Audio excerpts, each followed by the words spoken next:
Salut à tous, bienvenue chez l'Amadoué. Alors aujourd'hui, petite vidéo spéciale chien. Donc on va pas parler de lama. Juste un petit message concernant la fièvre catarrhale. Pour l'instant, pas plus de nouvelles que ça. Heureusement, pas d'autres décès ou d'animaux malades, donc ça c'est cool. Voilà, j'en dis pas plus là-dessus, ça suit son cours. Et on va parler chiens, donc bouvier australien. Alors regardez les deux loulous. Donc bouvier australien, des chiens qui ont été créés dans les années 1800-1850. Ils ont pris donc des border collies, donc des chiens de troupeau qui travaillent avec les brebis, comme tout ce qui est chien de berger, les bergers allemands, bergers des Pyrénées, ils travaillent avec les brebis. Les bouviers travaillent avec les bovins, donc les vaches. Et donc quand en Australie ils se sont mis à développer beaucoup d'élevage de vaches, ils avaient besoin d'un chien adapté. Donc ils ont pris le border collie qui est un chien très intelligent et très bien formé au troupeau, et ils les ont croisés avec les dingos d'Australie. Donc voici les deux couleurs. Donc mon chien Django le rouge et Keaton le bleu. Voilà les loulous. Donc Keaton pour l'instant il est en test avec nous. On va voir parce que donc Django mon chien est plutôt, il commence à être âgé, il est en pré-retraite. Voilà. Donc c'est bien d'avoir un repreneur. Moi clairement c'est aussi bien pour moi d'avoir un autre chien sur la ferme pour reprendre le flambeau au cas où. Et en cas de décès de Django, moi je voulais pas avoir la maison vide sans chien et puis me retrouver à la ferme sans chien et devoir reformer un chien après, voilà. Donc que dire sur cette race? C'est des chiens très puissants, très intelligents, donc puissants physiquement, très intelligents et avec un gros caractère parce qu'il faut qu'ils tiennent tête aux vaches. Parce que donc un chien type border collie, ils vont travailler ce qu'on appelle loin des brebis. Parce que la différence de poids entre un chien et une brebis, elle est plus à l'avantage du chien qu'entre un chien et une vache. Une vache ou un taureau de 700 kg ou plus, un chien qui en fait 25 ou 35, il s'en fiche un peu. Donc c'est des chiens qui ont beaucoup de niaque, c'est des chiens qui doivent aller pincer les vaches pour les faire avancer, donc notamment quand ils doivent les parquer. Parce que donc, quand ils sont en pâturage, les chiens ils sont comme là avec leur maître à la coule, ils sont entre guillemets en train de se reposer. Ils font de la surveillance, c'est des chiens qui sont de très bons gardiens aussi, donc ils vont marquer une personne qui vient, un chien qui vient ou potentiellement un loup, ce genre de choses, hein. Ils vont aller les marquer, aboyer très fortement. Voilà pour le côté positif des chiens. Le côté négatif, c'est que c'est des chiens très compliqués à éduquer. Parce qu'à la fois, ils ont beaucoup de force physique, beaucoup de mental et énormément de caractère. Parce que pour tenir tête à une vache ou un taureau, il faut avoir la niaque, il faut avoir beaucoup de caractère. C'est des chiens donc qui prennent régulièrement des coups de sabot et qui doivent retourner entre guillemets au combat. Hein. Je dis bien entre guillemets, mais il faut vraiment qu'ils s'affirment et qu'ils ne lâchent pas la vache ou le taureau pour réussir à le faire avancer dans le corral ou dans un parc de contention, quoi. Donc c'est des chiens qui ne sont pas très recommandés comme chiens, on va dire, de famille, chiens d'appartement, quoi, parce qu'ils ont besoin à la fois d'une dépense physique et d'une dépense mentale. C'est des chiens qui malheureusement finissent très régulièrement vers 1 an et demi à la SPA parce que entre 8 mois et 1 an et demi, 2 ans, c'est leur adolescence.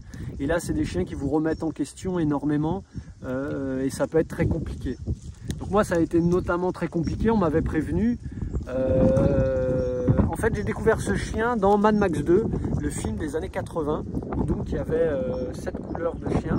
Et moi, j'avais clairement flashé sur le gabarit du chien, quoi. Déjà, sa prestance et son gabarit. C'est ni un petit chien, ni un grand chien. Donc moi, ça me paraissait tout à fait adapté. Et j'adore cette race pour ça, même s'ils sont très compliqués, quoi. Nous, ils nous ont dévasté, enfin Django quand il était bébé, parce que je l'ai eu à 7 semaines, il nous a dévasté la maison très régulièrement, à finir en pleurs avec ma femme, à se dire putain qu'est-ce qu'on va faire de ce chien, quoi. Quand ils sont petits, ces chiens, tu as l'impression qu'ils s'appellent non, tellement tu dis non toute la journée, quoi.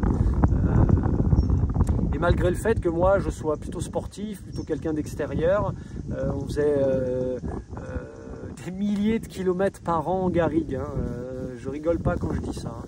C'était vraiment plusieurs heures par jour à balader, aller courir, aller faire de l'escalade. Moi mon chien il fait de la moto, il m'accompagne en moto avec moi, il m'accompagne en bivouac. On a fait un peu de spéléo ensemble, enfin voilà, du canoë, on fait vraiment plein de trucs. C'est des chiens qui sont très collés à l'homme. Si vous n'avez pas envie d'un chien qui soit collé à vous, qui vous remette en question et qui pince facilement, voilà, prenez pas ces chiens. Parce que ce qu'il faut veiller chez eux, c'est leur niveau d'excitation. Ces chiens, dès qu'ils vont être excités, ils vont pincer. Donc ça peut être un skateboard, comme moi qui suis skater. Ça peut être dès qu'ils sont excités parce qu'on les a récompensés, d'un coup ils s'excitent et ils veulent pincer. Ou ça peut être quand il y a des lamas qui bougent ou des choses comme ça, des fois ils s'ennuient et ils ont un peu envie d'aller pincer les lamas pour que ça remue. Hein. C'est des chiens qui aiment par moment quand il y a du remue-ménage, quoi. Quand les animaux ils bougent et qu'il faut rentrer dedans, qu'il faut y aller, qu'il faut aboyer, qu'il faut niaquer. Voilà, c'est des chiens qui aiment aller pincer. Et donc ça c'est compliqué quand on a des chiens comme ça à la maison, en appartement, quoi. Donc souvent on déconseille. Et moi clairement j'ai fait des conneries avec mon chien, quoi. C'était mon premier, on m'avait dit ah, premier chien, prends pas un bouvier australien. Et clairement je comprends ça, quoi. C'est compliqué. Donc voilà pour la petite histoire des bouviers australiens. Voilà, mais on peut voir, voilà, avec Pauline, notre nouvelle stagiaire qui est là en ce moment. Voilà, Django, il s'amuse. Et là, dès qu'il est un peu excité, il va chercher à mettre la gueule, à pincer un peu. Et donc c'est sa façon de jouer. Lui, il n'est pas très tactile. Il aime qu'on le caresse, mais vite fait. Maintenant qu'il est vieux, qu'il a 9 ans, il se laisse un peu plus caresser, mais avant il n'aimait pas ça. Et à l'inverse de Keaton, qui lui est un vrai pot de colle, et si j'arrête de le caresser, voilà, il va mettre la patte sur moi, il va se coller à moi, il continue. Voilà. Donc c'est un peu le yin et le yang, donc c'est sympa voilà, d'avoir deux chiens. Pour l'instant, Keaton, il est en test. J'avais prévu à la base de le tester juste 3 jours. Donc ma copine Gabi, que je salue, était venue faire une expo avec d'autres chiens à Béziers dans le coin. Et donc elle m'avait laissé Keaton 3 jours. Au bout des 3 jours, elle me dit alors qu'est-ce qu'on fait? Tu le gardes, tu le prends? Je dis franchement 3 jours c'est trop court. Et en plus dans la période actuelle sur la ferme à cause de la fièvre catarrhale, j'ai pas le temps de le tester comme je voudrais, donc je voudrais le tester à l'emmener courir, l'emmener nager, faire un bivouac, aller sur des falaises pour voir comment il réagit, quoi. Je l'ai testé avec les lamas, donc ça va, il se comporte bien. Des fois il court un peu après les alpagas, mais il n'y a rien d'agressif, il cherche pas à les pincer, il fait juste un peu le foufou, quoi. Donc ça c'est ok, ça va se recadrer rapidement.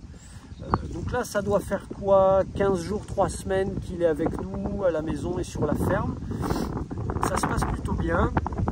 En fait, quand mon chien, donc Django, il a montré des signes de faiblesse et de vieillesse cet été, clairement, il nous a fait un coup de chaleur. Là, il y a quelques semaines, il a fait une espèce d'AVC. Moi, je n'étais pas là, malheureusement, j'ai pas vu exactement ce qui se passait. Et on l'a vu pas bien plusieurs fois. Donc, c'était bien d'avoir un repreneur. Et lui, Keaton, et ben, la copine, en fait, elle a plusieurs mâles entiers et plusieurs femelles, elle fait un peu de reproduction. Et là, les 2 mâles entiers, les 2 bouviers australiens, ils se battaient vraiment. Donc c'est pas juste pincer, c'est mordre. Où ils tiennent, ils voulaient vraiment se battre à mort. Donc elle était obligée de les séparer chez elle et tout, les balader séparément. Donc c'était confortable et idéal pour personne. Donc elle cherchait à le replacer et moi j'en savais rien en fait. Mais comme Gabi, c'est un peu ma référence pour le bouvier australien, parce qu'on s'est connus comme ça, quand j'ai eu Django, bah, je me suis mis dans le réseau, quoi, dans les groupes Facebook, etc., pour aller rencontrer d'autres chiens, voir des gens qui connaissaient cette race. parce que comme moi j'y connaissais rien, que je savais que c'était un peu tendu, j'ai voulu voilà, m'appuyer sur des gens qui ont de l'expérience. Et donc je la contacte il y a pas longtemps pour lui dire voilà, Django il commence à être vieux, qu'est-ce que t'en penses? Moi je pense que voilà, j'avais l'idée de pas forcément prendre un jeune chien, parce que la période quand ils sont chiots là jusqu'à 2 ans c'est très compliqué, et comme ici j'ai des animaux, j'accueille du public, je voulais pas qu'il y ait de soucis, et puis moi je sais qu'en ce moment j'avais pas le temps pour faire vraiment de l'éducation de A à Z. Donc je lui demande conseil, je lui dis est-ce que tu penses qu'il vaut mieux prendre un adulte ou un chiot? Et elle me dit de suite mais moi j'ai Keaton à placer. Je dis mais comment ça? Donc elle m'explique l'histoire entre les 2 mâles qui se bagarrent. Et elle me dit si tu veux je te laisse en test, parce que là il est chez quelqu'un d'autre. Voilà, elle essayait de le placer, de lui trouver une bonne famille. Donc déjà merci Gabi de ta confiance, enfin, voilà, c'est vraiment chouette. Quand des gens me confient leurs animaux, je sais ce que ça fait. Et c'est toujours un acte de confiance, et voilà, c'est toujours... Enfin moi ça me touche à chaque fois beaucoup. Donc voilà pour un peu le contexte de pourquoi est-ce que Keaton est là aujourd'hui avec nous en ce moment. Donc je sais qu'il y a des gens sur les vidéos qui ont repéré déjà ce chien. Il y a des gens qui ont l'œil qui m'ont dit ah t'as un nouveau chien et tout. Alors j'étais là, je sais pas, tout ça, je suis pas sûr. Là voilà, ils sont avec Mani. Là il aboie. Hier ils ont commencé à essayer de jouer. Donc c'est plutôt cool.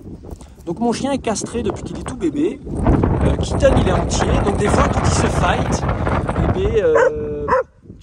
parce que c'est des chiens qui se remettent en place. Et quand il y en a un qui n'est pas d'accord, il se pince. Et ce qui est cool, c'est que comme mon chien est castré, c'est une femelle aux yeux de Keaton. Donc Keaton, il s'écrase un peu quand Django le remet en place. Hein, parce que vu que c'est potentiellement une femelle, il y a peut-être moyen de moyenner plus tard un petit câlin. Donc ça c'est plutôt cool, ça se passe plutôt bien à la maison.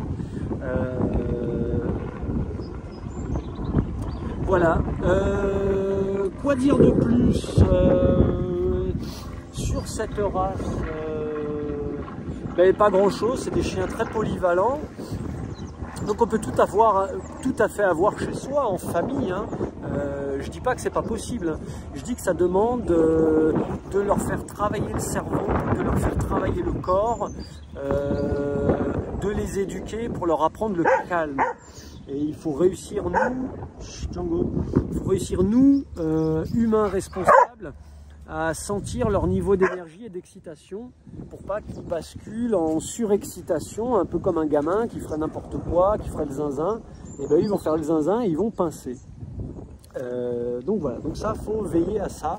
Et ça demande beaucoup de sens animal, beaucoup d'observation et beaucoup d'éducation. C'est des chiens qui demandent à être très très bien éduqués. Mais par contre, après, c'est des chiens excellents. Tu siffles une fois, arrête.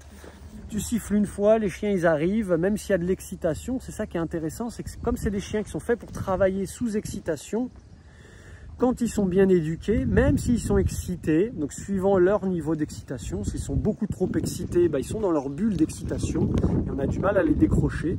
Mais s'ils ont une excitation juste ce qu'il faut, on pourra quand même les rappeler, ils vont revenir et ils vont pouvoir se calmer. Donc ça c'est vraiment génial. Voilà.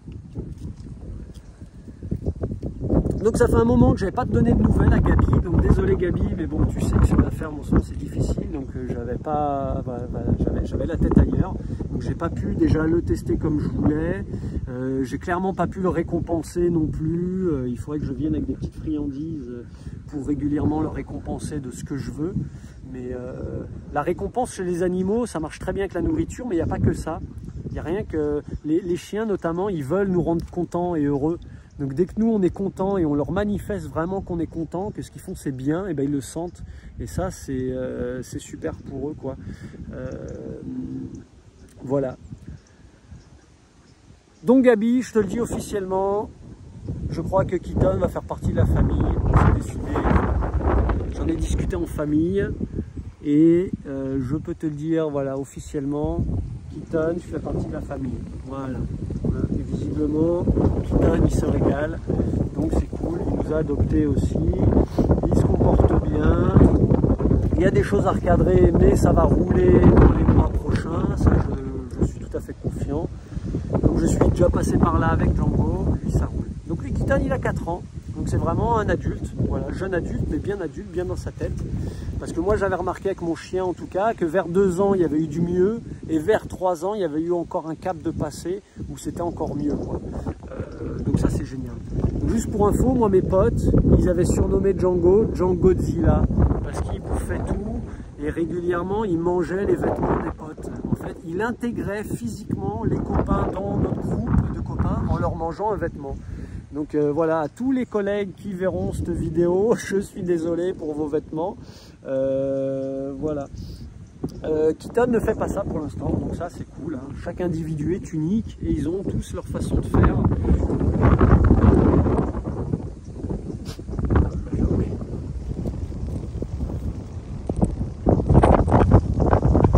Voilà, petit moment de câlin, tous ensemble. Hier ils ont essayé de jouer, ils n'ont pas joué encore, mais ça commence, donc ça je suis content aussi, ça c'est cool qu'ils puissent jouer ensemble. C'est-à-dire que quand ils vont s'embêter sur la ferme, bah, au lieu d'aller vouloir faire bouger les lamas et que ça bouge, bah, ils vont bouger entre eux, ils vont se faire bouger l'un l'autre. Donc ça c'est top. Voilà. Bon bah voilà Gabi, je te fais des gros bisous, on reste en contact. Je fais un gros bisou à Keaton. Je fais un bisou à mon chien aussi. Voilà. Et je vous dis à très bientôt pour d'autres vidéos. Sinon, Crevette va bien. Donc la jeune lama qui a 2 semaines là maintenant, et bien elle va bien, ça grandit, ça roule, elle tète bien, maman va bien aussi. Donc ça c'est top. Voilà.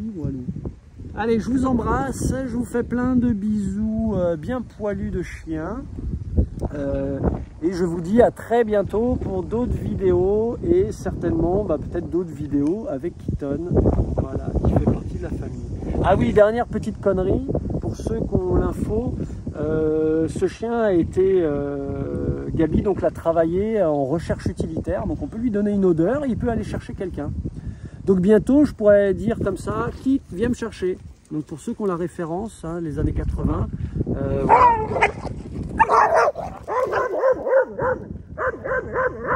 Voilà, ça se frite un peu et ça s'arrête très vite. Django. Oui. Voilà, dès qu'il est un peu excité, il aboie, c'est normal. Django, ça y est, ça suffit. Ça suffit. On se détend. Et on se détend. On arrête de tourner en rond. Voilà, il se secoue, il fait passer l'énergie. Voilà, donc je vous fais des bisous, je vous dis à très bientôt pour de nouvelles vidéos, de nouveaux trucs, voilà. Affaire à suivre, allez, ciao ciao. Et oui les loulous, ben oui les loulous.